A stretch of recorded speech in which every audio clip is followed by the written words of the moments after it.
Buenos días a todos. Realmente es un gusto, un placer enorme para mí. Les voy a pedir que me digan si se escucha bien y si se ve la presentación. Vanessa, ¿estamos bien? Se escucha perfecto y sí, se está viendo ya en pantalla La que vos presentación. compartís la información. Sí, perfecto. Perfecto. En primer lugar, un hecho histórico. Yo vengo militando en el teletrabajo desde el año 1999 y agradezco entonces muchísimo la oportunidad que nos da la diputada Vanessa Sile y todo el equipo que trabaja con ella, especialmente José Dofi, que nos permite compartir esto que venimos trabajando desde hace mucho y que podemos dividirlo desde una primera generación del trabajo conectado de remoto que arranca en los 70 con Jack Niels, cuando en una congestión vehicular dijo, ¿por qué el trabajo no viene a mí? Pasando por una segunda generación en los 90, trabajo nómade, una ruptura, ¿no?, de la estructura espacial clásica, la oficina va donde estoy yo, pasando por la nube en una tercera generación, el trabajo conectado remoto, y ahora nos encontramos en el 2020, puntualmente en marzo del 2020, en donde no podemos hablar de teletrabajo. Tenemos que hablar de trabajo remoto forzado, porque como se dijo muy bien hoy, este virus, el COVID-19, es el que nos ha empujado a la virtualización masiva. Y entonces, en un esquema, ¿no?, de trabajo conectado remoto, diríamos en un esquema mixto de 3 días de trabajo remoto por 2 días de trabajo presencial. ¿Qué ganamos? Ganamos, desde el punto de vista del trabajador, un ahorro concreto, un impacto indirecto en su sueldo, en su bolsillo, de un 8%. Desde el punto de vista de una empresa, un aumento genuino de productividad, podríamos medirlo, sería un 30%. En litros de combustible, casi 60.000. Hablamos de una empresa de 1.000 trabajadores, obviamente. En días de conectividad, 42. Y fíjense en lo que gano desde lo que es el medio ambiente. Casi 2.000, casi 1.600 árboles. Es decir, cuando hablamos de trabajo conectado remoto, no solamente hablamos de una modalidad laboral y no de un beneficio.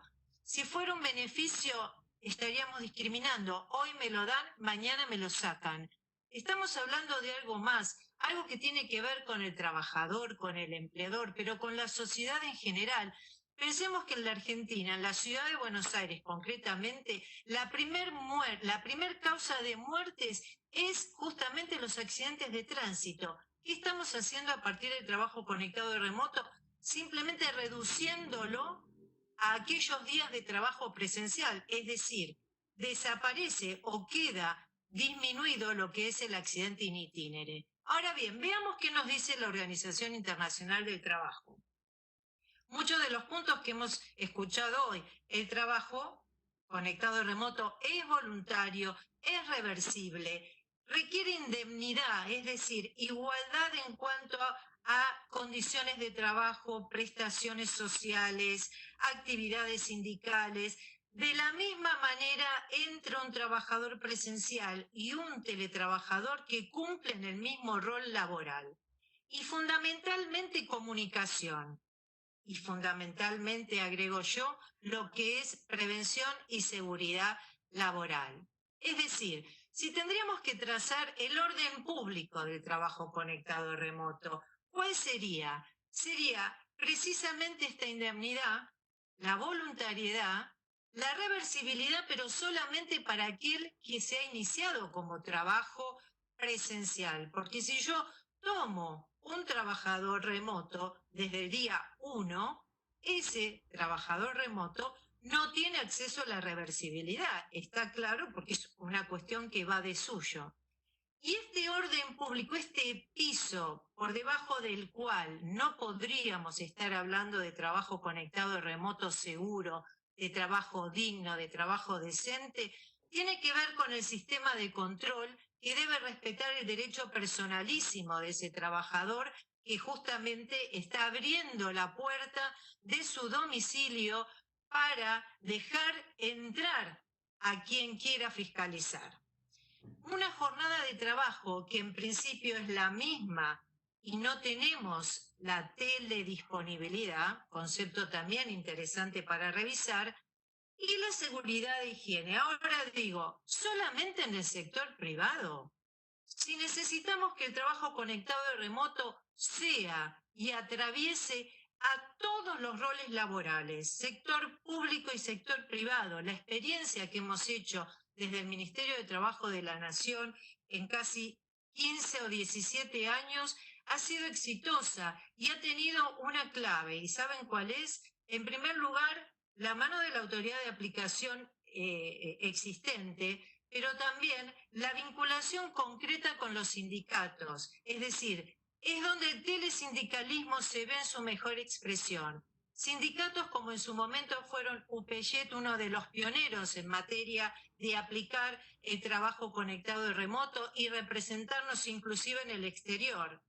Sindicatos que tienen que ver también con este compromiso de la gimnasia sindical llevada y acompañada siempre. No importa, en todo caso, que sea solamente presencial. Y algo muy importante, hablamos de la protección de los datos personales. Hoy los datos personales son nuestro mejor activo. Las empresas ganan millones por nuestros datos personales. ¿Los vamos a dejar al libre albedrío? Y los datos personales de la empresa, por supuesto. Y modalidades laborales diversas, porque yo escuchaba hoy, la verdad me parecía muy acertado, pensar, ¿solamente el teletrabajo es trabajo desde mi domicilio? ¿Qué pasa con aquel que vive en un monoambiente con 8 perros y los 4 suegros? ¿Va a querer trabajar en forma remota?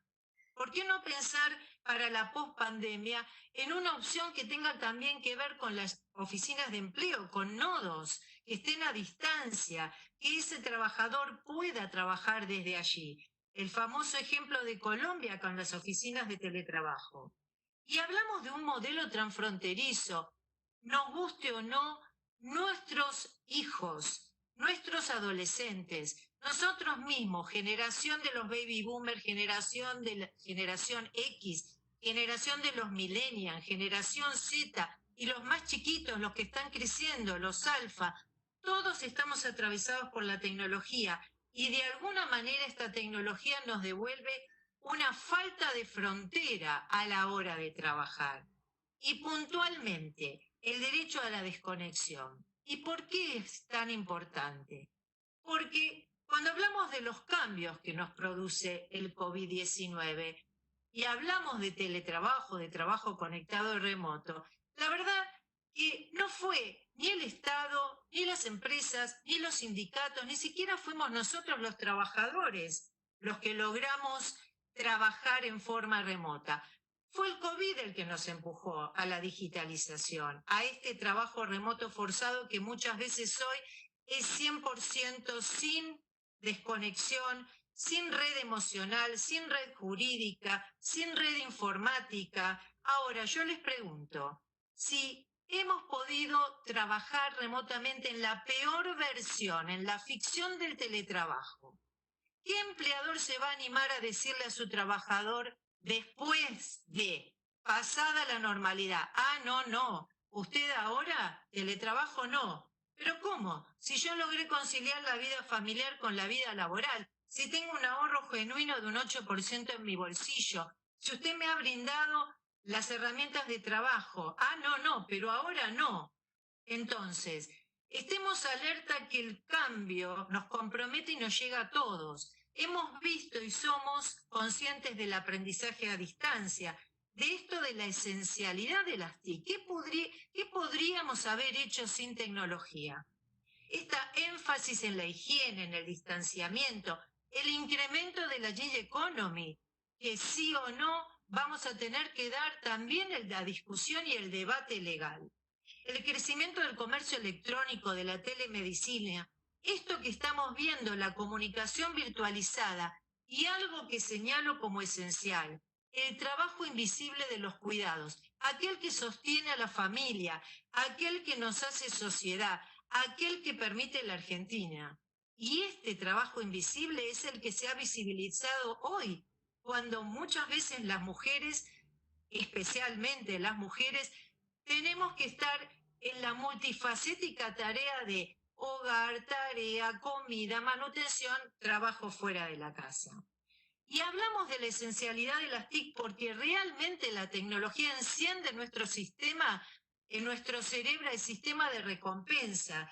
Y esto nos produce justamente un cambio en los circuitos neuronales. Alteramos la conducta a partir de las TIC porque la tecnología provoca adicción. Por eso decimos que la tecnología es una droga sin sustancia. ¿Por qué? ¿Y qué es lo que tenemos que tener presente? El no mobile phone phobia, la nomofobia. ¿Cuántos de nosotros hemos vuelto antes de la cuarentena a casa cuando nos olvidábamos el celular? ¿Cuántos de nosotros creíamos que el celular nos vibraba cuando ni siquiera lo teníamos encendido? ¿Cuántas lesiones sufrimos en la columna, en tensión ocular, sequedad de ojos, insomnio, tecnoestrés, tecnoadicción, deshidratación de la piel, el text-neck, que es el desalineamiento de las vértebras del cuello por estar tanto tiempo agachado, muchas veces viendo el WhatsApp? 1 de cada 4 personas, dicho por la Organización Mundial de la Salud, sufre cambios neurológicos, lesiones neurológicas a partir del mal uso de la tecnología. Y no hablamos solo de lo físico, hablamos también de lo que es el burnout digital. Este burnout, este síndrome de estar quemado, que aparece todavía el año pasado, 25 de mayo del 2019, en la OMS, con un síndrome descripto como enfermedad laboral que comenzará a tener vigencia a partir del año 2022. ¿Y qué hacemos nosotros?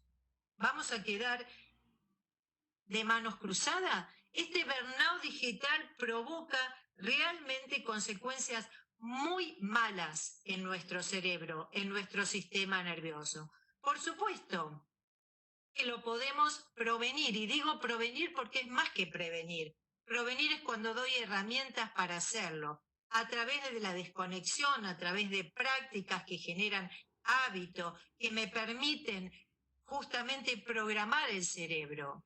Y esto nos lleva a la nueva normalidad. Esta nueva normalidad que nos va a encontrar con un sindicalismo diferente, este telesindicalismo que acompaña, que no solamente apuesta a lo presencial, que necesita redes propias que sean justamente reconocidas por los empleadores. Este trabajo conectado remoto que puede ser desde el domicilio o no, con inteligencia emocional, que es lo que nos diferencia de las máquinas. ¿Cómo vamos a poder afrontar los cambios del trabajo 5.0 compitiendo con la inteligencia artificial? Si no nos entrenamos, si no nos capacitamos justamente desde lo que es nuestra condición de ser humano, desde organizaciones que son más líquidas. Obviamente, esto les preocupa a todos, desde las relaciones laborales, desde ADRA hasta los sindicatos que nos acompañan y que nos han dado prueba muy, muy concreta que el teletrabajo ha sido una buena apuesta y una mejora de la empleabilidad.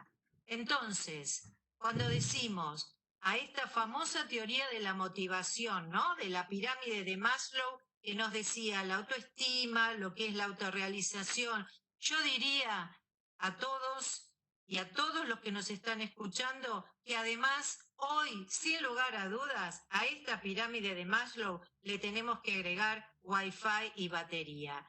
Muchísimas gracias a todos, espero haber respetado el tiempo, Vanessa, y nuevamente un agradecimiento mayúsculo por esta posibilidad histórica de compartir una ley que no solamente es necesaria, sino que nos va a permitir el cambio en la Argentina. Gracias.